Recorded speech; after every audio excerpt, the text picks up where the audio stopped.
नमस्कार दोस्तों, कथा मंच में आपका स्वागत है। आज मैं आपके लिए कथा के रूप में लेकर आया हूं महात्मा बुद्ध के जीवन का एक प्रेरक प्रसंग। दोस्तों, कथा प्रारंभ करने के पहले आपसे निवेदन है कि कथा पूरी सुने और पसंद आने पर लाइक, कमेंट और चैनल को सब्सक्राइब जरूर कर दें। तो चलिए शुरू करते हैं आज की कथा। तथागत बुद्ध के एक शिष्य का नाम था आनंद। आनंद अक्सर तथागत से एक प्रश्न पूछता रहता था, भगवान, मुझे ज्ञान की प्राप्ति कब होगी। भगवान बुद्ध हमेशा उचित समय आने पर प्रश्न का उत्तर दूंगा, ऐसा कहकर बात खत्म कर देते थे। एक दिन शिष्य आनंद और तथागत भिक्षा के लिए एक गांव जा रहे थे। वह एक झरने से गुजरे जहां कुछ पशु नहाकर निकल रहे थे। भगवान बुद्ध और आनंद झरने के नज़दीक ही एक पेड़ की छांव में बैठ गए। भगवान ने आनंद से कहा, बस पीछे वाले झरने से जरा पानी ले आओ, मुझे बड़ी जोर की प्यास लगी है। आनंद ने कमंडल उठाया और पानी लेने चल दिया।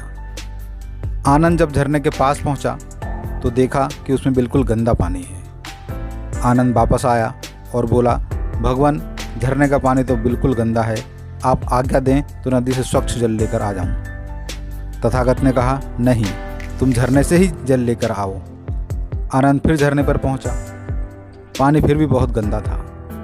अंततः आनंद वापस खाली हाथ लौट आया और भगवान से कहा कि झरने का पानी अभी भी बहुत गंदा है, पीने लायक नहीं है, अगर आप कहें तो मैं नदी से जल लेकर आ जाऊं। भगवान बुद्ध ने कहा, आनंद, तुम थक गए होंगे, थोड़ी देर आराम कर लो, फिर झरने से पानी लेकर आना।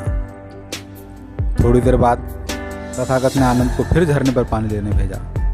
वह थोड़ा खिन्न हुआ, लेकिन गुरु की आज्ञा मानकर फिर झरने पर पहुंचकर देखता है कि पानी बिल्कुल स्वच्छ पीने योग्य हो गया है। उसे खुशी हुई। उसने खुशी खुशी का मंडल भरा और पानी लेकर आ गया। तथागत ने पूछा, अब पानी कैसा है आनंद? आनंद ने कहा, अब तो बिल्कुल स्वच्छ है। भगवान, लेकिन ये चमत्कार कैसे हुआ? तथागत बोले, आनंद, ये कोई चमत्कार नहीं, सब्र का फल है।